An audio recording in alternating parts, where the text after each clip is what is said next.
Good evening. Welcome in Daily UPSC editorial audio program. Decoupling the Great Indian False Binary, The Economic Times. Perverse Intent, The Hindu. Now the full editorial. Decoupling the Great Indian False Binary, The Economic Times. The Supreme Court's expert committee to determine the Great Indian Bastards core habitat will help move towards resolving a difficult situation of balancing conservation with evacuating renewable electricity, irrespective of the precedent it sets. The era of managing multiple goods and non-negotiable negotiables in negotiables is upon us. Such instances will rise as India decarbonizes and climate proofs its economy. Electricity networks will grow exponentially even if India adopts every energy efficiency option. Robust transmission distribution network and digital infrastructure will mean more wires and cables, overhead and underground, given population density, rich biodiversity resources and hotspots, cultural sanctity, livelihood of forest residents, conservation of forest and health of hydrological system. Choosing between competing non-negotiables will be the norm. Hierarchy of norms that prioritized economic growth over other considerations no longer holds in a climate constrained world. We need a different approach, which includes pushing back on the dogma of speciesism or caring about the humans at the cost of other living beings. Clear targets, plans, con- consultations, and exploring trade-offs and options must underpin the road to a net zero emissions economy by 2070. The 2030 target of 500 gigawatt of non-fossil electricity generation capacity and sourcing 50% electricity consumptions from renewable energy by 2030 must be translated into drawing board plans considering all factors, including addressing non-negotiables. A plan that details out every possible issue and contingency can factor in all work workaround and options. One good won't need to be sacrificed at the altar of another. Perverse intent. The Hindu. One of citizenship on the Citizenship Amendment Act, the CAA suffers from a narrow definition of persecution and arbitrariness, offering citizenship to migrants who have fled their countries of origin because of persecution and have stayed a sufficient time in their adopted country is a human endeavor by any nation states and should be generally welcomed.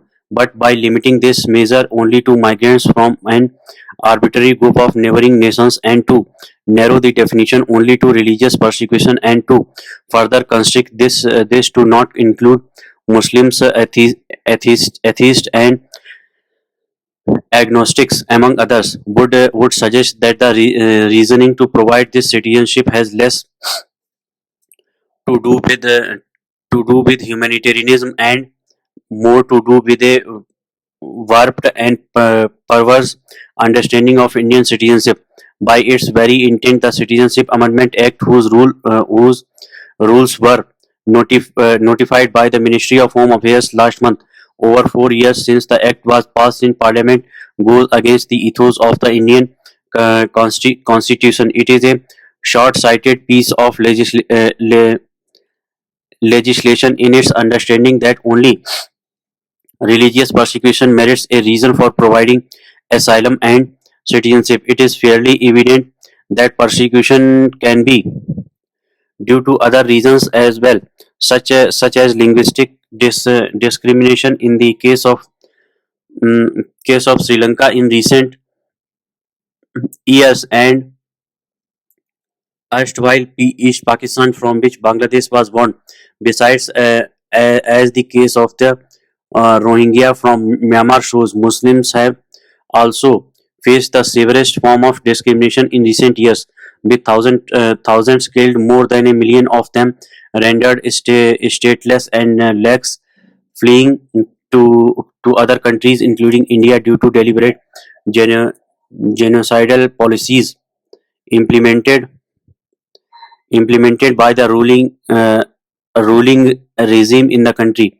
Even in Muslim majority countries and those professing Islam as the state religion, such as Pakistan, minority Islamic sect such as the Ahmadiyyas have been subject to oppression and persecution. The argument by petitioners against the CAA in the Supreme Court of India that the rules of the Act do not require